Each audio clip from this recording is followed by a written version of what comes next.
Merry Christmas. We're so delighted to have everyone here this evening to celebrate Jesus' birth. This is really a birthday party. And so we have done everything we know to do to make this as festive as possible. Later on, we're going to light the candles together, and I'll give you some instructions then. Afterwards, if anybody would like a little cupcake for Jesus' birthday cake, you're welcome to have some in the lobby area if you haven't already had some. We've been in a series here at Church Requel that we're calling a major minor series, and I would like to wrap that up with your permission tonight. And for those of you who are our guests, I promise I'll bring you right up to speed. For one thing, you might need to know that my name is Mark Pierce. I am the pastor here at Church Requel, and we're just always excited when we get to worship together here. The major minor Christmas theme has basically been this. We have been looking at 4 major lessons that we learn from 4 minor Christmas characters. These are characters that are in the nativity story, but they never make the nativity scene. So who would the 4th one be tonight? The 4th one, well, tonight we want to take a look at the life and the story of Anna. Now, don't get me wrong, we're still going to talk about Jesus and celebrate his birth. I'm not taking anything away from the manger scene. But we're going to look at that very first Christmas scene through the eyes of Anna. Now you say, who is Anna? Anna gets 3 verses in Luke chapter 2. And Luke chapter 2 is the story of Jesus' birth. So let's get into it, shall we? Luke chapter 2, verse 36 begins this way. And there was a prophetess, Anna, the daughter of Phanuel, of the tribe of Asher. Like I say, the big focus, of course, is always on Jesus. After all, this is Christmas Eve, and we're celebrating Jesus' birthday tonight. But I want to look at that first Christmas through the eyes of Anna, and tonight, very briefly, we're going to learn 3 very important Christmas lessons that you can take home with you tonight and celebrate all day tomorrow.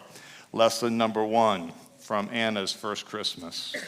I may be a nobody to the world, but I'm a somebody to God. I may be a nobody to the world, but I'm a somebody to God. Now, it is easy for us to feel like we are nothing special, especially at Christmas time. Now, I know for many people who are here tonight, this is a big family event. However, for many, Christmas is a time when some of us feel disconnected. I want you to know something important. No matter who you are here tonight, you matter to God. You're not a nobody. In God's eyes, you are a somebody special. Consider Anna. We read in verse 36b to 37, the first half is 37. Anna was advanced in years, having lived with her husband 7 years from when she was a virgin and then a widow until she was 84. Women in the first century had one thing that made them a somebody in their world. There was one thing that would make Anna a somebody in her world. Who they married, and then how many children they had. And we read that Anna's husband died when she was around 23 or 24. And now she's 84. That means she's probably been a widow for 60 years, 6 decades of, in her world, being a nobody. No property, no standing, no family, no husband.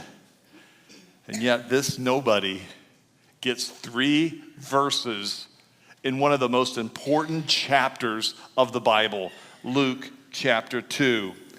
In fact, the only reason that we know anything at all about Phanuel and Asher, the somebodies of their world, is because of Anna. Otherwise, we wouldn't know them at all. She was somebody special to God. And you tonight, I want you to know, you are somebody special to God. We read, the psalmist tells us this in Psalm 139, 16 and 17, that you, talking about God, you saw me before I was born. How precious are your thoughts about me, O God. You know that God knew you before even your parents knew you? In fact, God doesn't just know about you. God knows you. He even, according to this, he even thinks about you. Imagine that. How precious are your thoughts about me? In fact, not only does God think about you, God, we're told, actually cares about you. Isaiah 44:2 says, I am your creator. You were in my care even before you were born. So tonight, on this Christmas Eve, I want to remind you that each one of you is an important part of God's family. He specifically created you individually. He knows you. He cares about you. And he wants you to join him for his son's birthday party. Like Anna, you are not a nobody. You are somebody with God. Lesson number 2 that we learned tonight from the life of Anna, as we look at this first Christmas, the birth of Jesus, our Savior, through her eyes, through Anna's eyes, the second lesson that we learn is that I and you have been created to worship God. We've been created to worship God. Now, Anna knew something about worship. She took what the world thought was a negative and turned it into a positive. To her society, she couldn't be a wife. She couldn't be a mother. She couldn't fill her expected role that most thought gave her value. But Anna didn't focus on what she couldn't do. She focused on what she could do. Because she didn't have a family to care for, she did have time to worship, and so she went into the worship of God full time. We read this in Luke 2:37. She never left the temple, but she stayed there day and night worshiping God with fasting and prayer. You know, in our life today, we like to focus on what we can't do. And tonight, maybe your gift from God would be to turn around your thinking from what you cannot do to thinking about what maybe you can do.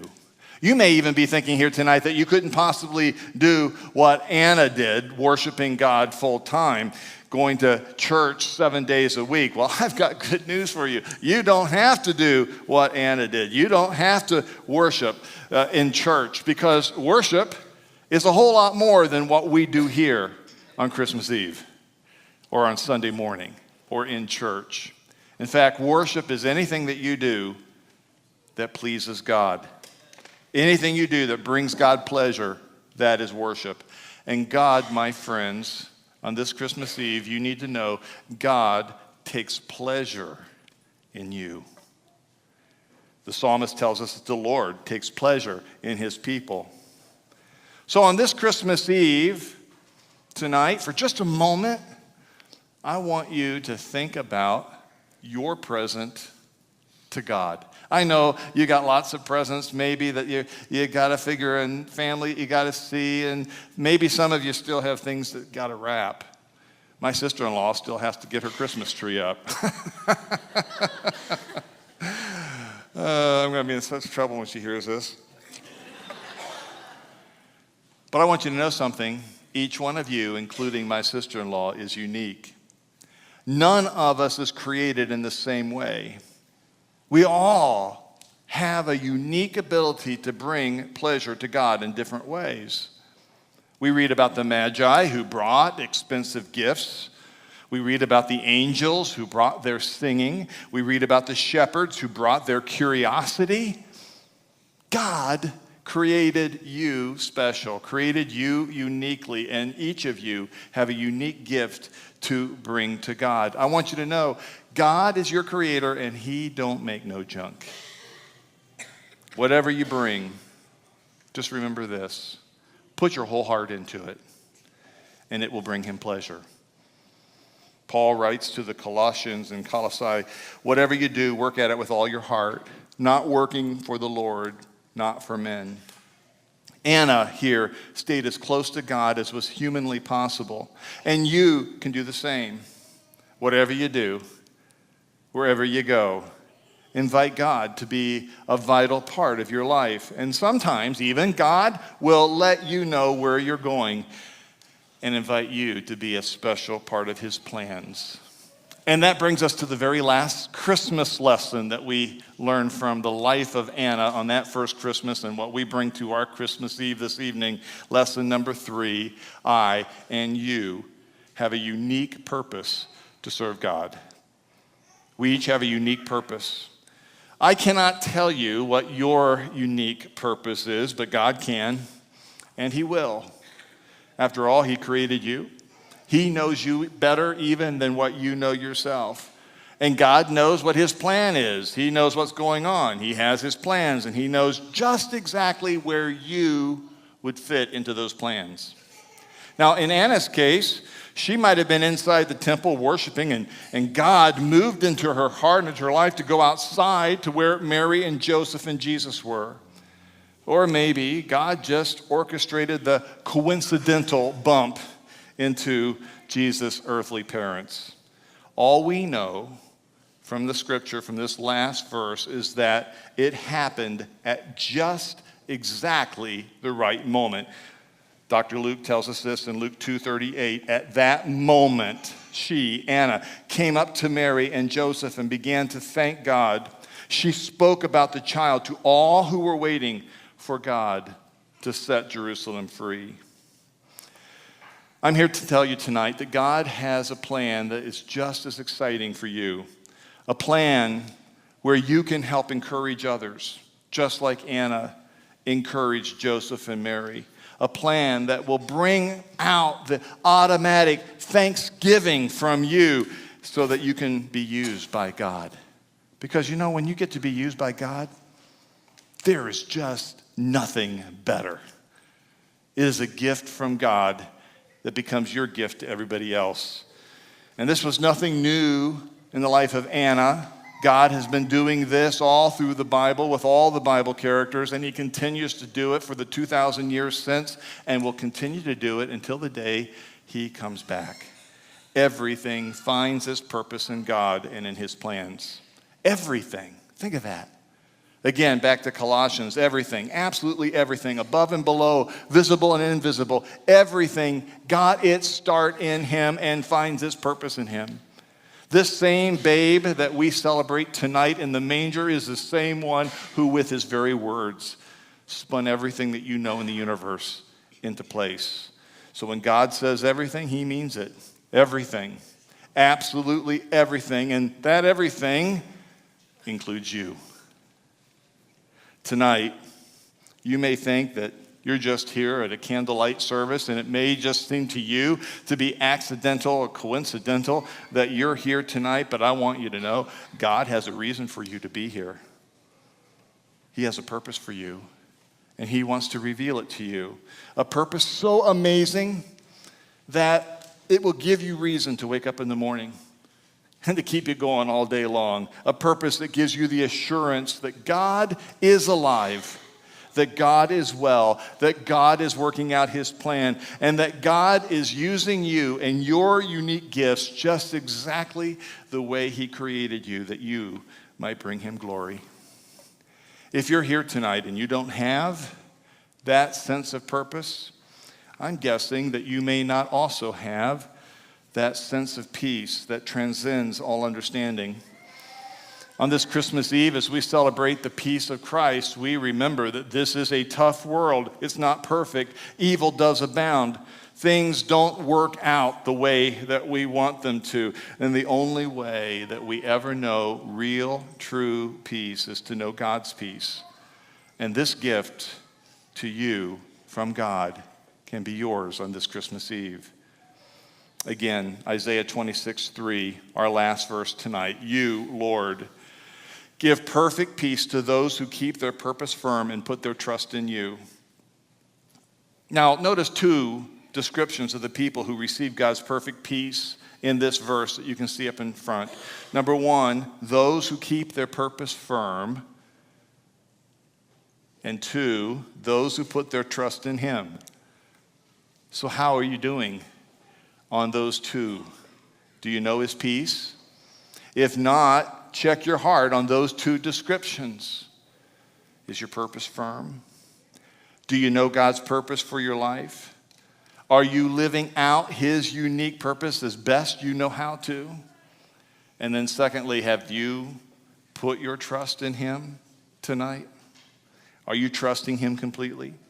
Not just a belief in a historical Jesus who was born, but a resting trust. A trust where everything in your life depends fully upon him. A trust that makes a difference. A trust that relies. If you do that and you give God your trust, he will give you his purpose and he will give you his peace. Tonight we celebrate Jesus' birthday, but this could also become your spiritual birthday too, and wouldn't that be worth celebrating?